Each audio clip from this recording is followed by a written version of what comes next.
মুক্ত তুমি কে আমি কে তুমি কে আমি কে।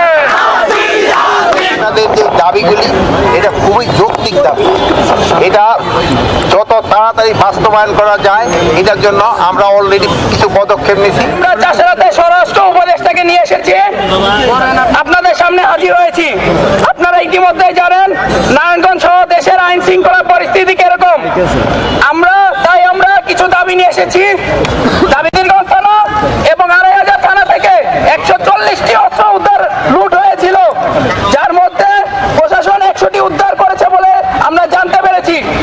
বাকি ৪০টি উদ্ধার এখনো করতে পারেনি। একই সাথে রাইফেল ক্লাব থেকে অসংখ্য অগ্নিয়াস্ত্র লুট হয়েছে, যা আগামী সুষ্ঠু নির্বাচন বিঘ্ন সৃষ্টি করতে পারে। এসব অস্ত্র দ্রুত সময়ের মধ্যে উদ্ধার করতে হবে এবং আওয়ামী সন্ত্রাসী ব্যবহৃত অস্ত্রগুলো তাদের কাছে হস্তান্তর করা হয়েছে তা উদ্ধার করতে হবে।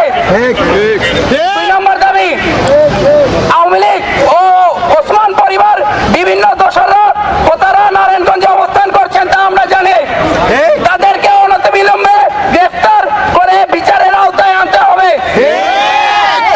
একই সাথে ওসমানদের ব্যবহৃত ব্যবসা বাণিজ্য থেকে শুরু করে সকল সাম্রাজ্য বর্তমানে কারা পরিচালনা করছে তাদের প্রশাসনের কাছে তথ্য আছে তা আমরা জানি।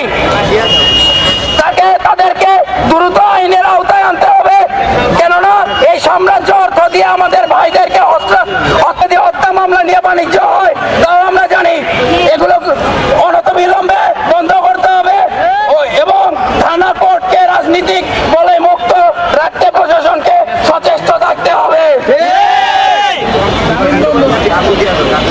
৪ নম্বর দাবি, গেম কালচার প্রতিরোধ করতে প্রশাসনের সর্বোচ্চ ভূমিকা নিশ্চিত করতে হবে, যার ফলে এই অঞ্চলে মাদক বৃদ্ধি পাচ্ছে এবং মাদক ব্যবসায়ীদেরকে দ্রুত গ্রেপ্তার করতে হবে। ৫ নম্বর দাবি, বিদেশি অ্যাসাসিনদের দ্রুত চিহ্নিত করে গ্রেপ্তার করতে হবে।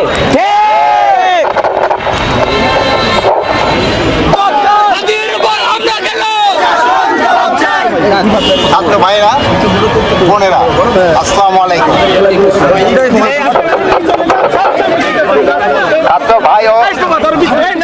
ছাত্র ভাই এবং বোনেরা আসসালামু আলাইকুম। আপনাদের যে দাবিগুলি এটা খুবই যৌক্তিক দাবি, এটা যত তাড়াতাড়ি বাস্তবায়ন করা যায় এটার জন্য আমরা অলরেডি কিছু পদক্ষেপ নিয়েছি এবং কিছু পদক্ষেপের আমরা অলরেডি ডিক্লেয়ার করেছি এবং এগুলি অবশ্যই যৌক্তিক দাবি।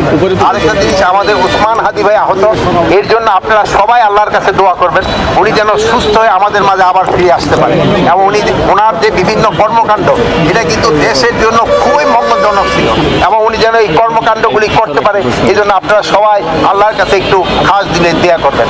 আপনারা সবাই ভালো থাকেন, দোয়া করি। আল্লাহ।